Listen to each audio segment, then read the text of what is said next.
here we are about 58 to 60 days after transplanting. The crop is looking really good now. It's really thrived on the top dressing we gave it a good 10 days ago. The hybrid in particular is thriving, but the inbred as well is doing very well, and we'll go and look at that shortly. But we have a guest with us here today, Finbar Horgan, and we're going to discuss crop health, ecological issues with respect, particularly with respect to hybrids and inbreds. It's a somewhat debated issue, and we're going to discuss some of the issues today. Finbar, we're standing in a hybrid.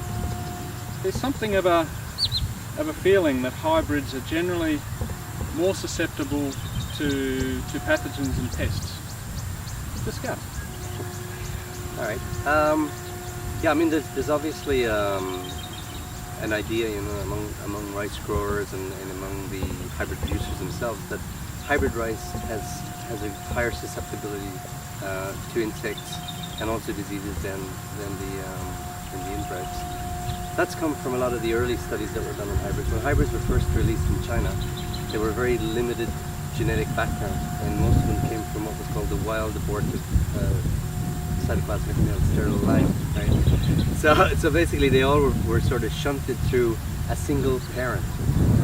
Now, early studies showed yes that they were a lot more susceptible to damage. They were responsible for an increase in stem borer damage in China, for example. They've been heavily associated with whiteback plant hopper damage and outbreaks, and even other things like a black bug here in the Philippines. Studies have showed that black bug is more prominent in certain hybrid varieties. But as I was saying to you earlier, you can't generalize now about hybrids, because hybrids now have changed immensely in the last few years. There's a lot more varieties.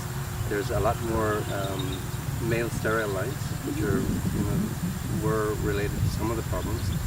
And studies are starting to show that, well, really, there's probably not that much difference anymore between hybrids and inbreds. One of the advantages of hybrids is that because of their increased vigor, what we call hybrid vigor, they tend to be able to compensate a lot more for damage. So, for example, in the studies we've done ourselves here, we see that when we compare hybrids with their parental lines, that when they're attacked with the white-black plant hopper, they actually compensate better, and sometimes you even get increased yield as an overcompensation to attack by hoppers.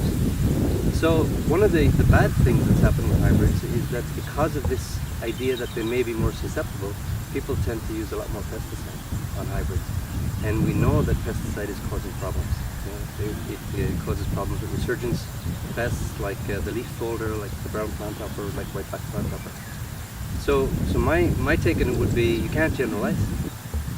Certainly what we're observing in this field this year, we haven't used pesticide other than a molluscicide right at transplanting to combat the snails initially. Other than that, we haven't applied a pesticide, and what Nancy's observations last week show that there's really not much going on. There's a bit of whirl maggot, and even now that seems to, the plants have really grown through it. Both the inbred and the hybrid, we're not really seeing much difference between them here as of today. And this is an interesting thing. I mean, we ourselves are worried about snails, because the snail problem is very different from the insect problem. The snail problem is a problem of a snail that's been introduced from South America into Asia. It has no natural enemies. So it's very, very difficult to control. Nothing's controlling it. They're everywhere here. Whereas your insects have lots of natural enemies around in the rice field. Lots of parasitoids. I mean, we put out eggs of hoppers, and 90 to 100% of parasitoids are parasitized every day. But the snails, that's actually not a problem snail. Damn. This is a good snail. They're good snails too. But the golden apple snail is a problem that is very, very difficult to control. We certainly had issues with snails twice. We drained the field to reduce snail mobility and hence snail damage, but it worked quite well. We didn't have to resort to a molluscicide again.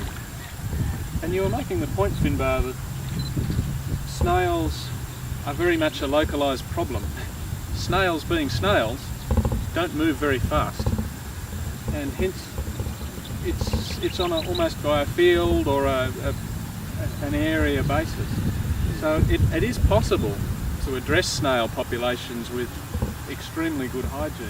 Yes. And reduce the issue. Now, getting that hygiene in your irrigation supply water, drainage water, and cleaning all the snails out of an area is no small task, but it is one avenue, and I think it's something we're going to explore here at IRRI shortly. Sometime next week, Archeum, according to the nutrient manager, will come out and top dress for the third time. He's suggesting that he will only top dress the hybrid, because remember we're setting a higher target on the hybrid than the inbred.